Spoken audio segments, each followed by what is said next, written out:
Hey guys, what is up? Today's video will show you how to download Netflix app on Mac in 2023. Are you looking for an easy workaround to get Netflix on your Mac? Stay tuned because this video is for you. Alright, first thing you need to do is open your browser and go to netflix.com.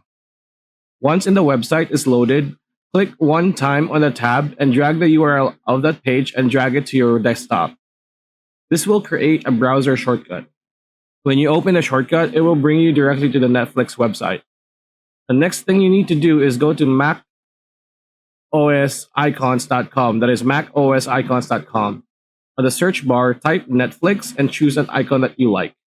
Clicking on it will automatically download it to your Mac. Right click on the Netflix shortcut and click on Get Info.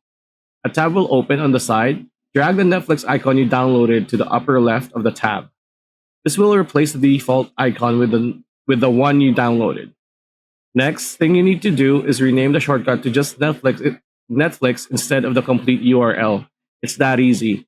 Hope the video helped. Like, comment, share, subscribe, ring that bell icon, and we'll see you on the next video.